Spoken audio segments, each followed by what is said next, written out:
The great Wizard of Oz himself. He is Greg Burke, the athletic director for Northwestern State. And Greg, did you get any sleep last night or the last two nights?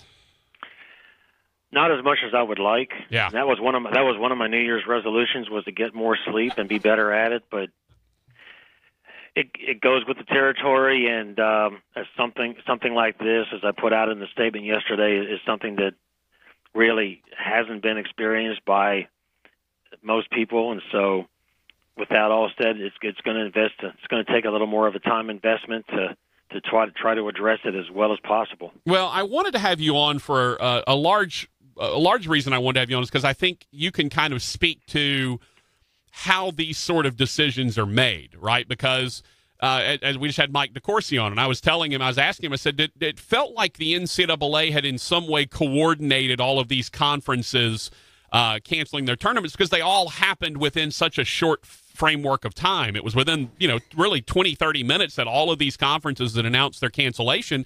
And he said, no, not really, because all the conferences work sort of independently of the NCAA in that regard in terms of their tournament.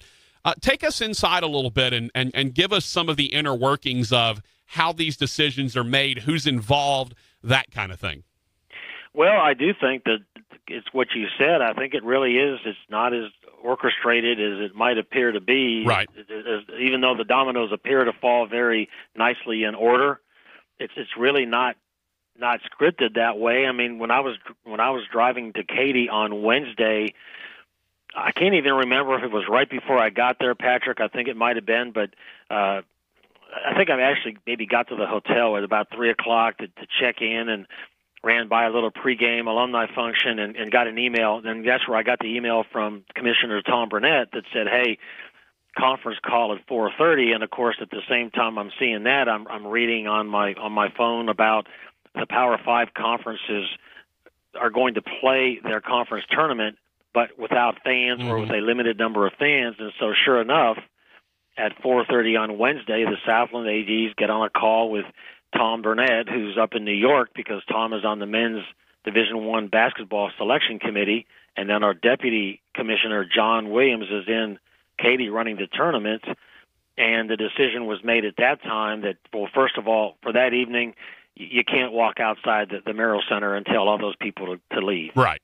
So let them come in that night, but then we made an announcement that starting the next morning, it would be very, very limited to a pass list for each player. So only a certain number, and each coach only a certain number, and of course the proverbial essential people to run the event.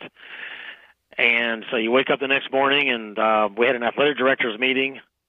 It's regularly scheduled with the tournament, and of course we were supposed to talk about some other things, and we talked about this for the first hour and a half, and what are you doing on your campus, and what are you hearing, and what might happen. And the first women's game was supposed to start at 11 o'clock, and I'm still sitting in the hospitality room where the big screen is that looks over the arena, and one of the ADs who was in there with me said, "Oh, this doesn't look good," and you could turn around and you could see John Williams, along with two other staff members, huddled, and we had already seen that a couple other conferences, Power 5 conferences and such, had already basically said, our tournament's done, we're not going to play it, and then that happened. Yeah. That followed suit, and so everything, to quote one person from our conference, everything was just being decided at light speed. Yeah. And of course, no one, to use a Mike McConaughey phrase, you need to know who you are. I mean, we're the Southland Conference, so we certainly didn't need to be the leader. On that Wednesday, we didn't need to be the one that came out there and said, hey, we're going to play our tournament with no people. But I think when you've got, and of course, then you get the NBA on Wednesday night. Right. I forgot about that one. Trying to walk through the progression, and as our commissioner said today, boy, there's people that are pretty smart, pretty powerful people. Adam Silver with the NBA, Major League Baseball. There's people that the NCAA office, Mark Emmert. There's people that have a lot at stake here, and for them to be making these decisions, and then it starts to filter down.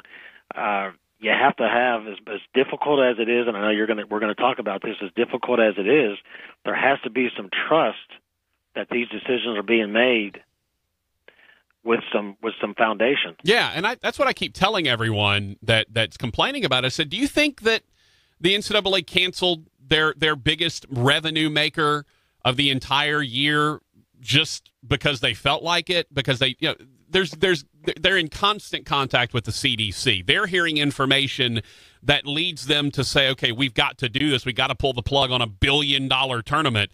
There's going to be people that know more than we know that are having to drive this thing. That's not a decision you take very lightly. So then kind of moving forward, Greg, we're talking to Greg Burke, athletics director for Northwestern State. The tournament gets canceled at about 11:05. Everyone's kind of packing up and leaving. By the way, in true Mike McConaughey fashion, he wanted to go back and see if he could get the basketballs that were left over to bring them back to Northwestern with him. Yeah, that's pure Mike McConaughey if ever there was. So everyone's kind of getting done. We're getting on the way, and now we start hearing, okay, now there's talk that NCAA tournament's not going to happen, and then there's talk with, well, now leagues are suspending, conferences are suspending spring sports for a period of time until April, that kind of thing. I know Haley, one of your assistants, posted her email, her inbox one time, and it's all COVID-19. Here's what we're doing, that kind of stuff. How kind of overwhelming can this be when you're having unprecedented decisions being made like this, and as you mentioned, in such a rapid fashion? Well, it can be overwhelming. I think that whether it's the leadership at the top, Adam Silver, Mark Emmert, or it's the next level, which is Tom Burnett, or it's our level of athletic directors, it can be overwhelming, but you can't let it be overwhelming. Yeah. You've got to learn how to manage it. You've got to understand that there's no flight plan on how to handle it, and which is why things happened in the rapid succession that they did. But I think more than anything else, you just got to. I know this is a very much a canned phrase, Patrick, but you've got to think of the common good when you're making these decisions, and that's difficult. That's difficult because something else you're probably going to bring up is you saw the NCAA today did say that the spring sports student athletes will get a year of their year of eligibility back since they can't compete or they barely competed. And that's all well and good. I mean, but I'll take our softball team. I mean, I know one young lady who's finishing a nursing degree. I know another lady who's going to be going to occupational therapy school. I look at our track team. We've got a long and triple jumper who is going on to the LSU Health Sciences in Shreveport to pursue a doctorate in physical therapy. I doubt if they're going to say, you know what, I'm going to put that on hold. And so for them, for some of these seniors, that's a nice thing, and for others, it's like they got to move on. But the part B to that is really it's not just the seniors; it's really anybody. Yeah. So you're a junior, and you're not going to lose your junior year. You've got 2 years after this year, and of course, that leads to a lot of additional questions. I'll take softball as an example because I mentioned it. Let's say that softball has 12 full scholarships, and they've got technically 3 scholarships that are graduating. Right. But now 2 of those scholarships are able to come back and play next year. And, oh, by the way, they already signed 3 newbies. So yeah. I was never good at math, but 9 plus 3 but 2 is more than 12.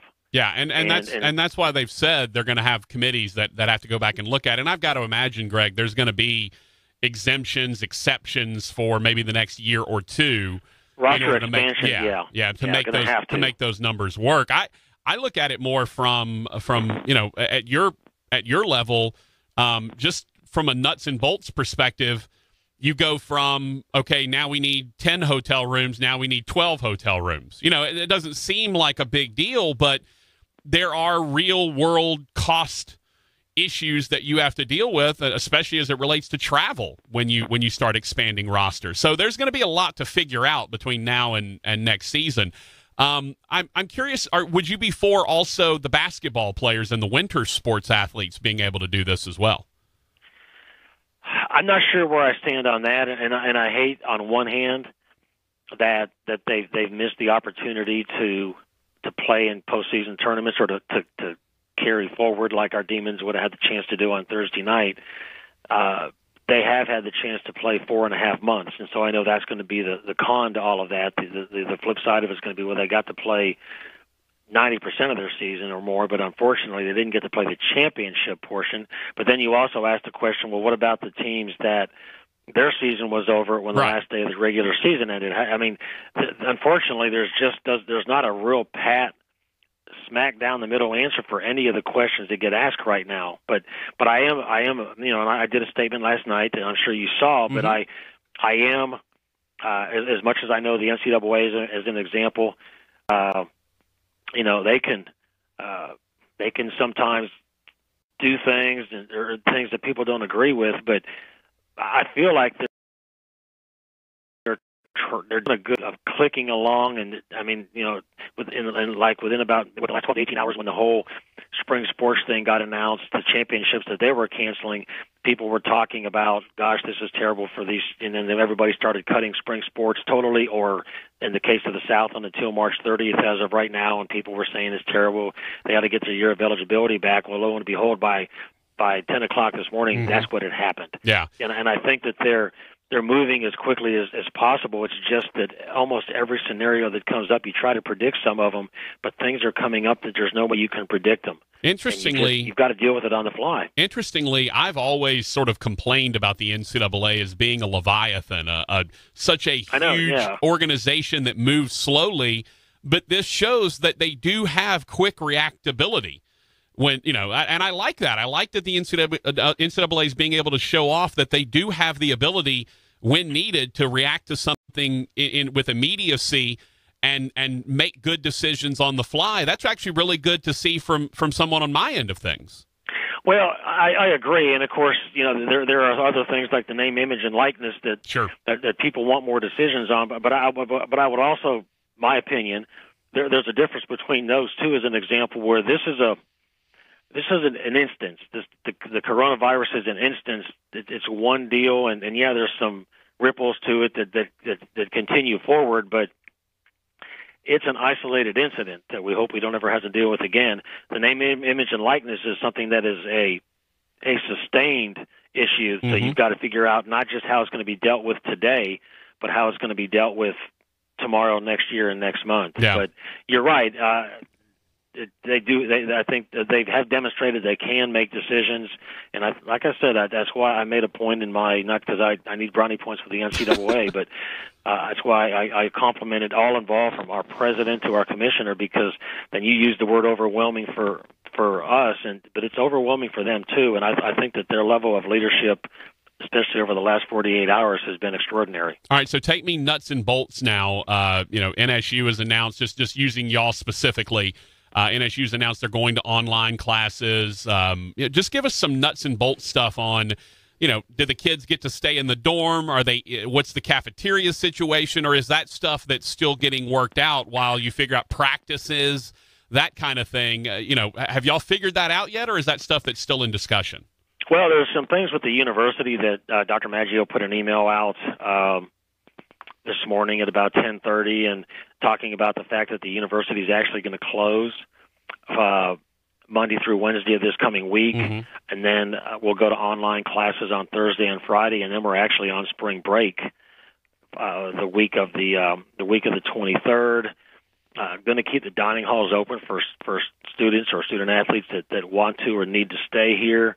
Working on sanitation of university facilities. There's just a lot of factors to consider when you winnow it down to what's going to happen in athletics. As of right now, the conference voted yesterday, as you know, to discontinue or to postpone any spring sports activity through March 30th, but to allow practice to be on an institution-by-institution basis. But there's also a very good chance that that's going to change as early as within the next 24 hours. And part of what plays into all of that is, I know you track on everything, Patrick, but I the D1 ticker this morning, and the numbers have increased. I think there are now 13, which is over a third, easily over a third, of the Division I conferences in the country that have already announced that they are discontinuing all spring sports activity, period. I mean, American East, A10, Big East, Big West, Ivy, Metro Atlantic, MAC, MEAC, Mountain West, Patriot, West Coast, Summit, all of them.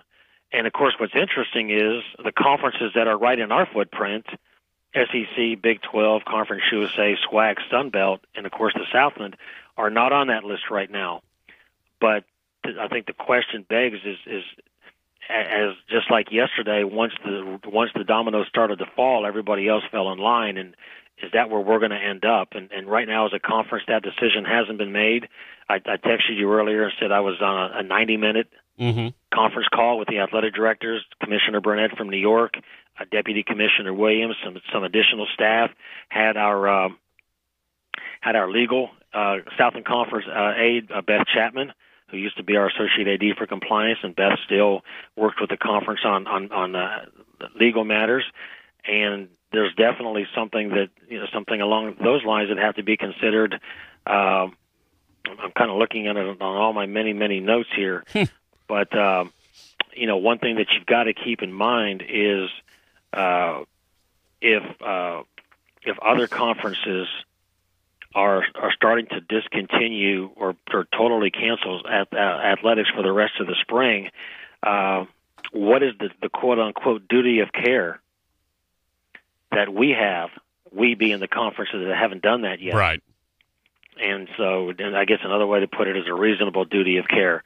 So many considerations right now, and like I said, as much as yesterday as ADs, we said, hey, let's set March 30th, and doggone it, let's hit the pause button. I mean, we've gone from no fans to the NBA shutting down to stopping our tournament to this. Let's just make our statement and stop and take a break. Well, heck, within 24 hours, we're back on the phone for 90 minutes again. Yeah, well, because it just continues to evolve. Yeah, one meme that I do appreciate from all of this is people saying now we're going to find out exactly how many meetings could have actually been an email. And I think yes. we're about to find all that out. One last thing for you, Greg, and okay. I'd mentioned this yesterday, and I just wanted to see if there was a plan for a banner to go up in Prather Coliseum declaring the Demons the 2020 conference tournament champions as the highest seed to have won a game in the conference tournament. Well, if you look on Facebook, we have fans that think we ought to be getting that banner done right now. Yeah. Well, I mean, look, you got nothing else to be doing with your time right now, so why not get a banner done, you know? Well, I can't speak for anybody else. I've got a lot of things that aren't getting done right now because of this. So my time is we're trying to hire a women's basketball coach, and we're hopefully narrowing that process very, very quickly. And that's obviously very, very important, and want to get that done. But there's always enough to keep us busy. I'll tell you that. You know that. No, absolutely. And and I know that it won't stop you from running around and sweating your butt off every morning when you get out there and get your run in. Every road trip I've ever been on, I walk down to the lobby to get breakfast, and here comes Greg Burke, sweaty as can be, running in from the outside, having gotten his morning run in. That's why you're a much better, more fit man than I am, Greg. What's that Clint Eastwood line from that movie, Don't Let the Old Man In? Yeah, exactly. I try to live by that every Exactly. now.